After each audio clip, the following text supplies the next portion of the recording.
and welcome back to Tinkering with Edkelar.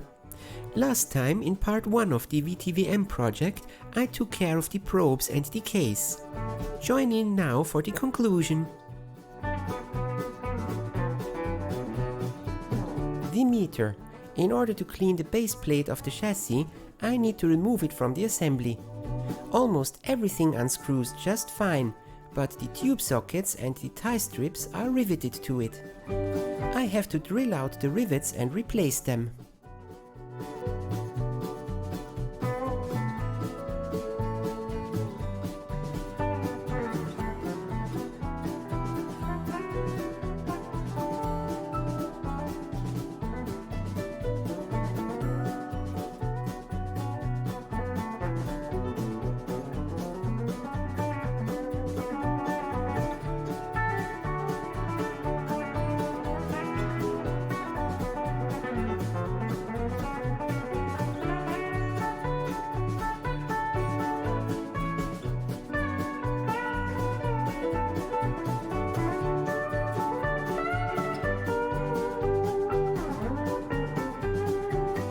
The actual gauge was up next, and looking at it, I think this is where I stopped the disassembly.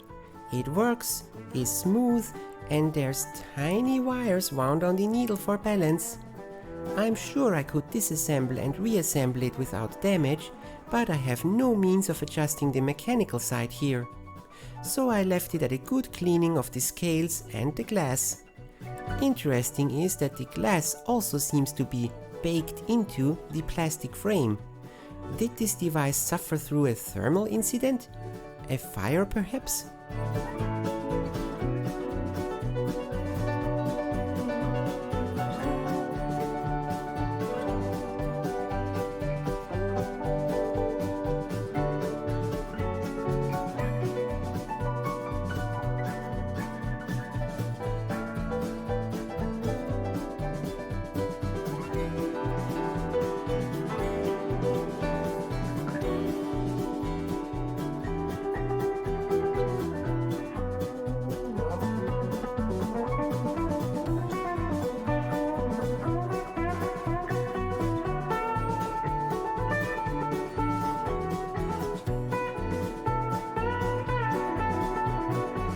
The selection switches also got a good overhaul, cleaning all the contacts and adjusting a few of the wipers.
And of course, the potentiometers get a good cleaning and fresh lubrication. Except the two metal wound ones, those just get a cleaning because the rotor actually makes electrical connection in the barrel. I didn't want to put grease in there.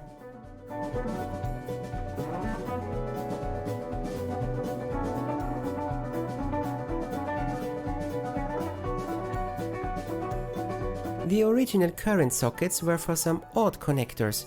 Might have been a 2mm banana plug, and since the contacts are tarnished anyway, I chose to replace them with more modern 4mm equivalents.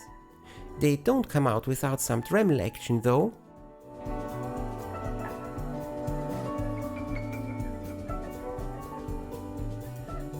The chassis needed quite a bit of sanding to remove the white rust cover, and it still looks anything but nice. I decided to try some paints on it for good measure.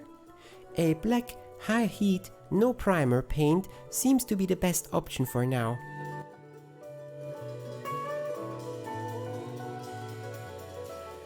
Now it is time for reassembly.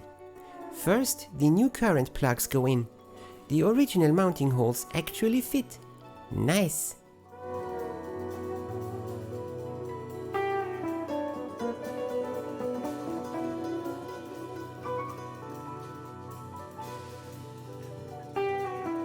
The gauge goes in next, followed by the selection switches and the attached wire loom.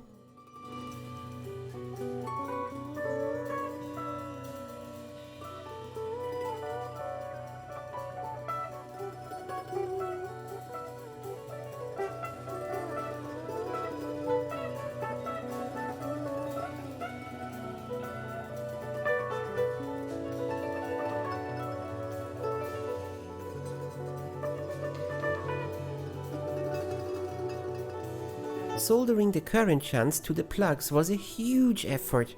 My soldering iron is almost up to the task, and it took quite some time to heat up the plugs enough for the solder to flow and connect. Mind you, that large shunt is labeled as 0.0134 ohms in the schematic. That will be interesting. I'm not sure if my solder joint has sub-milliohm accuracy. Adding the chassis next. The potentiometers double as mounting screws for it. The only ones. Yes, the chassis is held in place only by 2 potentiometers.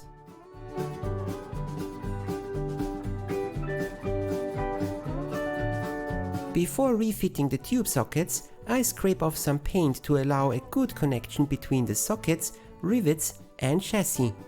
It is supposed to carry the circuit ground after all.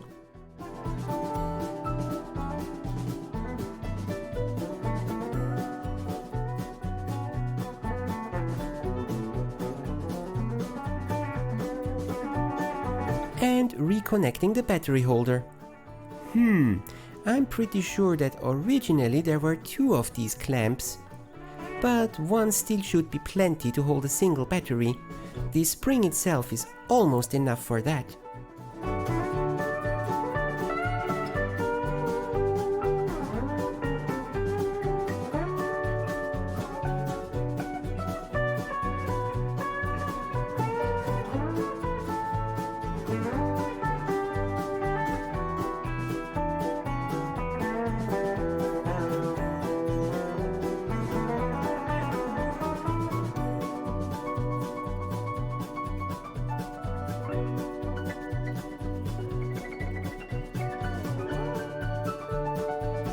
And here's an extra exercise. I want to use that thing, not in daily use, but at least now and then. And since it is built for 110 volts 60 Hz, I took a good look at the circuit and decided that the 60 Hz are irrelevant. It just needs a replacement transformer to handle 240 volts input.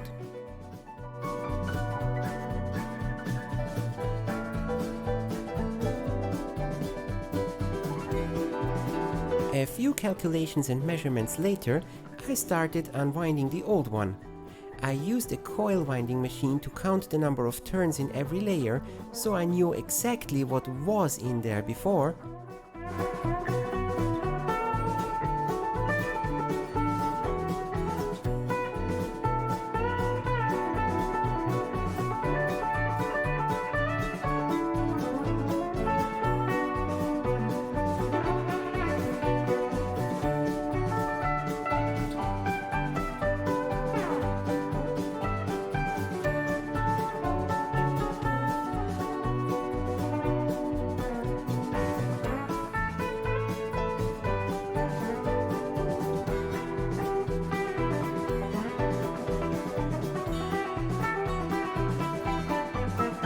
After unwinding, I ordered some wire and insulation tape. While waiting for that, I made an adapter for the transformer bobbin. This old school one didn't come with any sides that would hold the wire on the inside. It rather had them sandwiched between paper layers. Since I needed quite a few more windings on the primary side, I had to skip the paper layers and needed a way to keep the coil in shape during winding.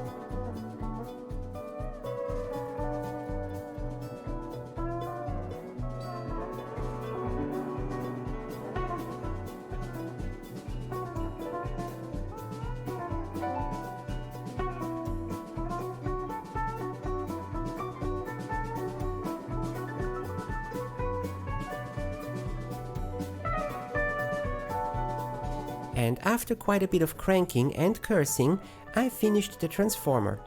Fixing some pieces of wire into the core and wrapping it in a final layer of insulation tape finishes up the new coils.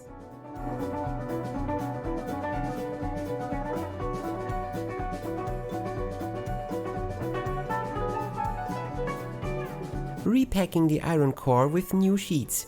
A leftover from an old tube radio project.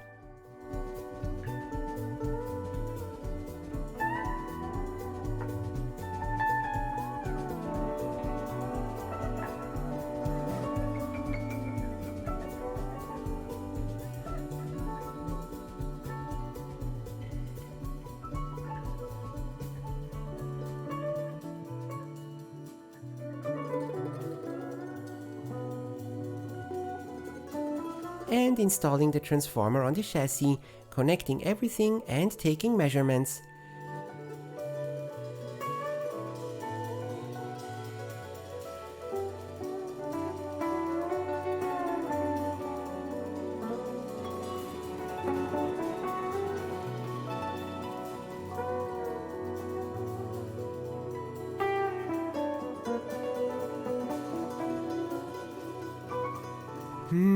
Dang, these voltages are too high.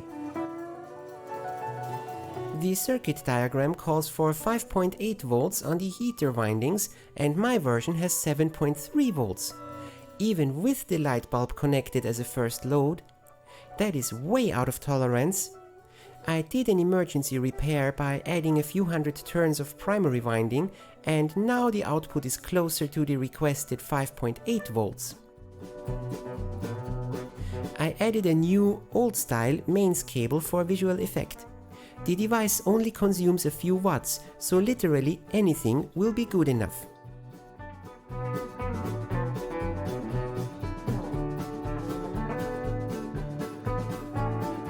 And now that all the voltages are in check, I add the first tube back in to check that the rectified UB voltage comes out right.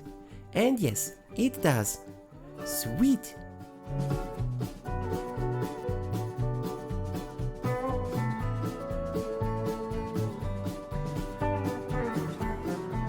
Now I carefully add the remaining tubes and do some measurements across the meter contacts before I connect them, just to make sure that the needle won't be twisted into a spiral.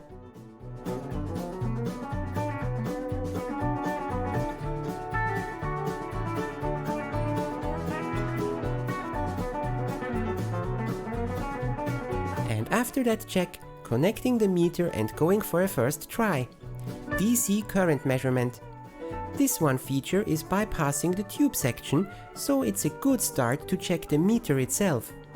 And surprisingly enough, everything adds up. My digital multimeter agrees with the current on the gauge in all the ranges, including the 12 ampere one. Woohoo!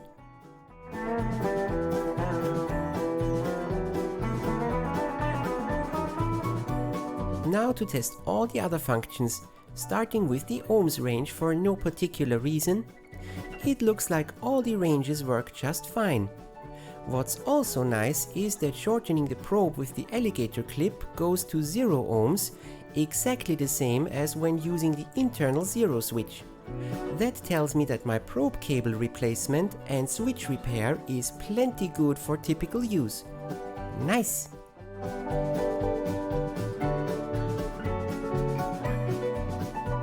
The DC 0 center range worked despite the absolute value being slightly off. The positive DC range worked the same, but every other range was plain and simple dead. Dang! Some sniffing around in the circuit shows that the calibration potentiometers are switched out between different functions, and the broken ones all connect to the same one.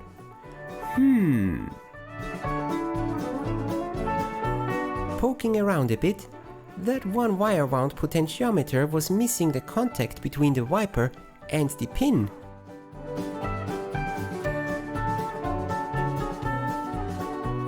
But not as I feared between the wiper and the barrel, but rather between the barrel and the pin, which is a riveted connection.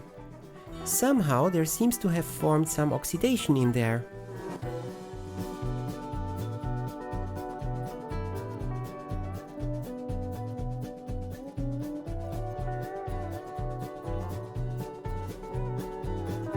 A lot of wiggling and contact cleaner later, it finally makes good contact, and after adding it back to the frame,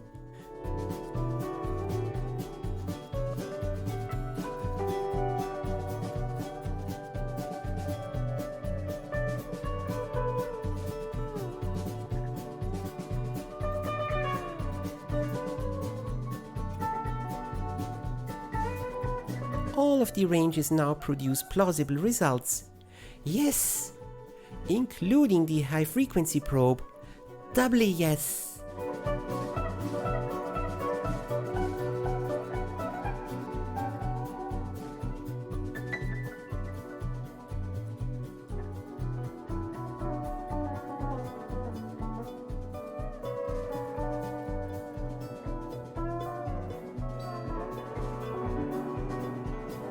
And to finish the installation, I resoldered the ground connections between the chassis and the probe sockets with my new 200 watt solder gun.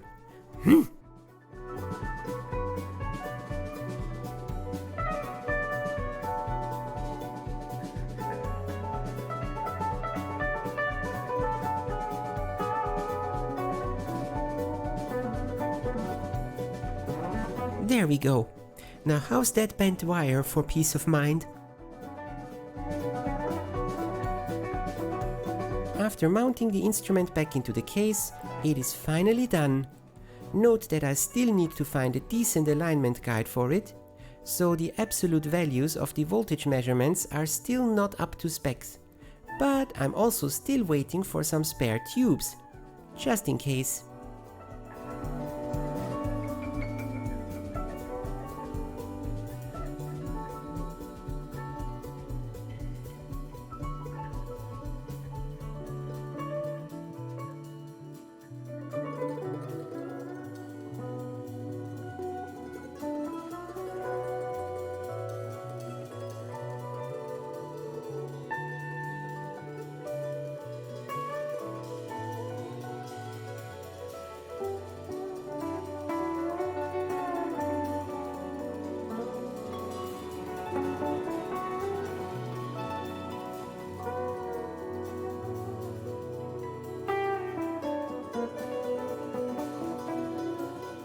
And that's it for this episode.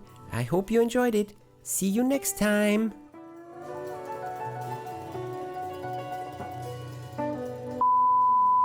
It is used for voltage and resistance measurements and has a switch to toggle between AC